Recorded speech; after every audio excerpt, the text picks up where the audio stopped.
Most small business owners have never heard of this one bookkeeping mistake that can quietly trigger an IRS audit, even if you've done nothing illegal. Hi, I'm Jessie Brundage. This is Jessie Off the Books. As someone who's done the books for businesses earning anywhere from $50,000 to $15 million a year, I've got some tips for you. Let's get into it. You might think audits happen to shady people, like those hiding income or riding a yacht as a business meeting location. But the truth? The IRS audits regular business owners all the time, especially when your income doesn't match your 1099s, your expenses look inflated, you mix personal and business finances, or your numbers are filled with neat, round estimates. These are the kind of red flags that IRS software is trained to catch, and once it does, you're on the radar. Then, when your books are incomplete, inconsistent, or can't actually support what's reported on your tax return, that's it. That's a trigger, that's a red flag that gets you noticed. Let me explain what that means in plain English. When you file your taxes, your accountant or tax software is pulling your numbers from somewhere, right? Usually from a profit and loss statement, which is a summary of your income and expenses. Where does that report come from? It should come from your books. But here's the thing, if your books are incomplete, messy, or just plain wrong, and your tax return shows numbers that don't match what's actually going on in your bank accounts or income report, the IRS sees that and it raises their eyebrows. Let me give you an example. Let's say your books say you made $110,000 in income last year, but your tax return shows $80,000. Where did that extra $30,000 go? Or maybe you claim $20,000 in expenses on your taxes, but your books only show $8,000. That's a problem. Even if the difference is a mistake, something small like a duplicated transaction or an uncategorized deposit, the IRS doesn't know that.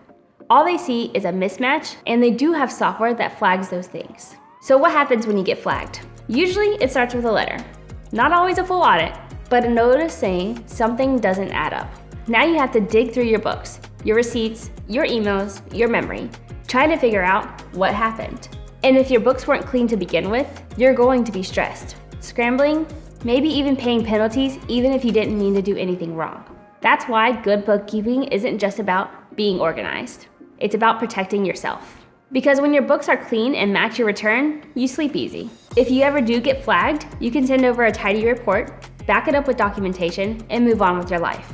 If you don't have that, you'll be stuck trying to defend numbers you don't truly understand on IRS time. Now here's the part that most people miss. Even if you hire someone to file your taxes, you're still responsible for the numbers. If your tax preparer asks for a profit and loss statement and all you have are bank statements, they're piecing together your financials based on incomplete data. That often means relying on assumptions or estimates to fill in the gaps. And once those numbers go to the IRS, they become your numbers. Even if they're wrong, even if they were guessed, you sign the return, you own it. So how do you avoid this mistake? You don't need to be a math genius or a spreadsheet wizard. Track every dollar of income, not just what hits your business account. If a client pays you through Zelle, Stripe, Cash App, or a check, you need to capture all of it, even if it doesn't land in your business bank account. Keep business and personal finances separate. Mixing transactions muddies the water, and the IRS doesn't like mud. A clean audit trail starts with a clean separation. Categorize expenses accurately and consistently. Meals, travels, subscriptions, these can be deductible, but only if they have a legitimate business purpose. Be detailed and honest with how you classify them. Reconcile monthly.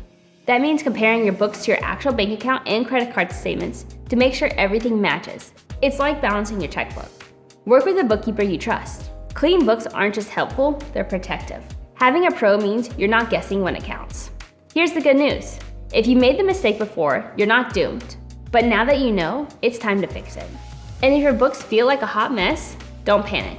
I help small businesses untangle the numbers, clean things up, and stay audit ready. And let me tell you, the IRS doesn't care how much you make.